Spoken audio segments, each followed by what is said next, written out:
Welcome to Mahlon Dickerson RV Campground. This is the campground area. There's like other parts all within this system that have like hiking trails and all this stuff, which you can get to from here by walking. But this is the RV campground specifically. This is the road in, Weldon Road, and there's no gate or anything. If you've registered online, you just have to drive back to your site. You don't have to stop in here like I did. But this is where the camp host is mostly during the day. They're not there right now, but probably it's lunchtime. Here is information, and I'm going to show you the map because it's a little different. We come in here, and we'll go up through 4, but then as you continue straight, that's 9 through 18. And then around this loop here is 5 through 8. But we'll show you that. We're going to go this way and then back around here. All right. This is a black bear area. We haven't seen any. No. Well, where are we? Did you tell them what city this we're in? This is in Jefferson, New Jersey. Jefferson Township, New Jersey, or Lake Hopatcong. I don't know how to say the lake name. Yeah. Currently, the lake is closed to swimmers and things like that because of algae bloom. But you can go boating still. That's something. You can. So the weather, we're here and it's mid to late July. Mm-hmm. Now it's late July, but we started out here in mid-July. Right. Hold on. Let me pause for a moment. This is weird. When you come in, you go to the left, not to the right. That's the wrong way. So you have to go to the left. Okay. All right. Yeah. So like when we first got here, it was hot. Mm-hmm. And then it's been really rainy. And then it's been really cool on the days where it was rainy, and then the days after it has rained. So like we've gone right through now, 2 different seasons or 3 different seasons. Yeah, like right now it feels to me like I would expect more like spring to feel in general. Yeah, so, I think it's like 73 or something right now. Right, yeah. So it's some interesting weather. And then New Jersey in general, I'm just shocked at. Yeah. I mean, look. Yeah. I mean, if you've never been to New Jersey, does this look like what New Jersey is? I thought New Jersey was just going to be very urban, a lot like I thought Delaware was going to be. But again, lots of rural areas, and a lot of bugs here, which was surprising. Deer flies. It's the season right now. From like June to July is deer fly season in this area, and they were relentless when we first got here, and I've just had to pretty much stay inside because deer flies will bite right through DEET. So there's like no escaping them. It's like bug spray doesn't work, and so you're just gonna have to deal with it. So let me take a detour for a moment. I want to show the water situation here. Oh, yeah. This is our site, number 2. Because the water situation sometimes can be confusing when you're looking online. Yeah. Now, there are spigots available for every site, but they're way over here. So you see our campers over here and our water hookups on the other side. Electrical's over there, but we've got our hose here. And then, of course, the orange thing is where our hose ends, and then they put a new hose to extend it out to there. However, water is not available year-round. It's, I think, May through October is when water's available, but that's how it's hooked up. Some of the sites, they are, the water spigot is really far away, and you may need even an additional hose. Like ours is 35 feet long, and we're using almost the full length of it in addition to their hose. So be aware of that. Right. Okay. So yes, bugs. So bugs, not to complain. I don't like to be a complainer, but just be aware. If you're here during this time and the deer flies like you, they're here. So. Speaking of that, something just buzzed me. Yeah. Oh, it landed in my hair. And landed in Kayla's hair. Okay. Goodness. Okay, so, as I said, this first part is 1 through 4. That doesn't sound good. I hope they don't watch the video. We're not making fun of them. Oh, no, we are not making fun of them at all.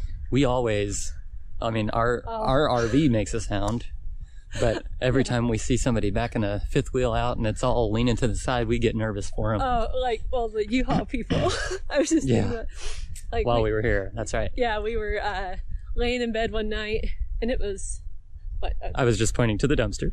Yeah, so we were laying in bed one night, and it was I don't even remember what time it was. I think at that time it was about 11:30. It was like 11:30, yeah. And so I think we both woke up, right? Yeah. I had just fallen asleep, I think. It sounded like an alarm was going off, like an alarm clock, just a Okay, yeah, that's more. Yeah. But what it was somebody had a U-Haul with a trailer. And they were trying to back in to their spot, and I guess U-Hauls have this beeping that you cannot turn off. So it was 11:30 at night, and these poor people, I don't know how many times they tried to back in, and it would they would try to back up, and then they wouldn't get in, and then you could hear them pulling out. And then they'd wait, we would almost fall back asleep, and then beep, beep. So I'm sure it was. It went on for at least an hour, I would say, maybe even longer. And they eventually did get in there, though. Yeah, and shortly after the sun came up, they left. They were gone. I think they were afraid that people were going to be mad at them or something. I just felt really bad for them, but. Because we figured they probably left at a certain time to get somewhere, and they got stuck in traffic, and they ended up being there late, so it wasn't their fault. Yeah. All of that stuff. Yeah. Now, these sites are pretty private feeling. At least ours felt very private. Now, the way this loop works, the number 9 through 14, I think, or 9 through 18, is you drive all the way in first, and then you go around the cul-de-sac or the islet or whatever you want to call it, and then back into your spot on the way out. So if you reach yours, as soon as you come in, you got to drive all the way around and come back around because they're angled in a certain way. But it's not a long distance, as you can see. Here, we're already at the eye. Right. And they do have trails, which I did not... I went on part of one, and it was fine as far as being maintained, but the bugs again were relentless, so I just decided to walk inside. Yeah, when you want to go on a nature walk, you want to enjoy the nature. You don't want to get an arm workout swinging your arm back and forth. Well, I mean, it's deer fly bites are so itchy after the fact, and so it takes all of my resolve to just not scratch them. So, but cell phone reception has been really good here. 4 bars of AT&T 4G LTE, which is fantastic for work purposes. So. No issues. We've had 7 and 8 megabytes a second uploading time. Yeah, which is uploading time. People. That's amazing. And all the sites are on one side of the road. So, on here, they're all on the right side. So you don't have people across the way having issues backing in, where you worry about them hitting the front of your rig or something like that. Yep. And that's the same on the other loop. All of them are on the inside, so none on the outside. Yeah, and I think the coolest part of this campground was certainly that it was so close to New York City. Yeah, we drove from here to Staten Island and parked at the ferry terminal, and it was only an hour and 18 minutes from our campsite to the parking. So that made it really easy to be able to hop on the ferry and go into the city for the day, and then come back out and be on the way. Really no traffic to speak of. Just the distance, which was 40-something miles, I think. Right. So that was good. 17 miles? Yeah, 17 miles. Us and our 3 kids, including our 6-year-old. Yeah, which I carried him piggyback for some of that time. Some of that, yeah. Because he was a trooper that day. Sure. But, it sounds like a lot of walking. I mean, Exactly. It was on the day that they were calling the hottest in recent history. Mm-hmm. So, but it was still not bad. It was hot still. It was like 103, 104 feels like temperature. Right. But if you stay hydrated, get in the shade when you can. Yeah. It was good. Yeah. So, and I would say, like, for us, one day in New York with the kids was plenty. Yeah. Like, we could have certainly gone back Mm-hmm. and done more stuff, but I don't know. I just felt like we covered it well, and Mm-hmm. There's certainly, man, you could go back over and over and over again and see tons of stuff, Right. and watch shows and all that, but we like to just kind of see a city and then hit the highlights, Mm-hmm. and that's good enough for us. Yeah. Like, I feel like if we had gone back an additional day, it kind of would have been like, Yeah. Especially for the kids. They're like, Yeah. it's a big city. We get it. yeah, for sure. But so when we were planning on going to New York City, we thought, well, we've got a camp nearby. Uh-huh. So there is a place right across the river near the Statue of Liberty, actually. And it's $100 a night, which is more than we wanted to spend. Then there's another place further north. I think it's on like Croton Harbor or something like that. And you can take a train into the city from there. But we didn't really want to do that either.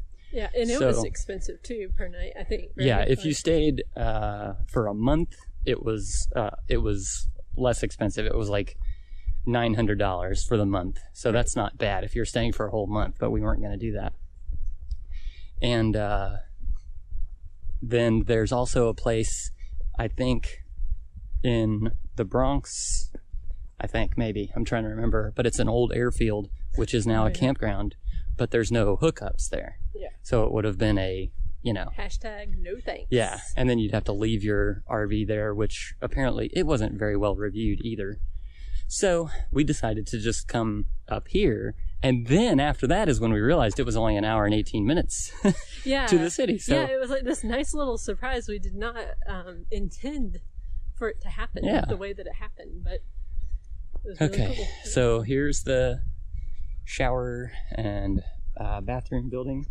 The showers are, let me see if there's open so I can show you. They are separate. So there's the toilet room, and this is a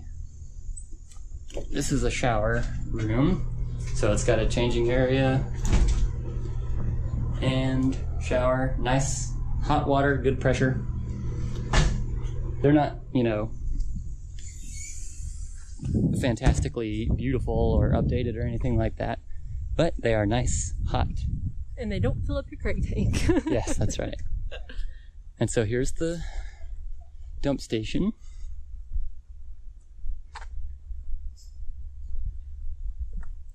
And some extra parking also, if you need it. Although you have lots of room in your spot. Yeah, I know we certainly did. Our site isn't very level front to back, but we were able to go up onto our ramps and bring us to perfect level. Mm-hmm. And it was nice because it was so rainy that the sites are paved. So. That's right. Paved road and paved sites. Or parking pad, anyway. Right. Like, you still have grass or gravel around the parking pad. And there's a grocery store about 15 minutes. Yeah, it's a little less than that, I think. And they have a good selection. I think it's like 12 minutes, actually. Mm-hmm.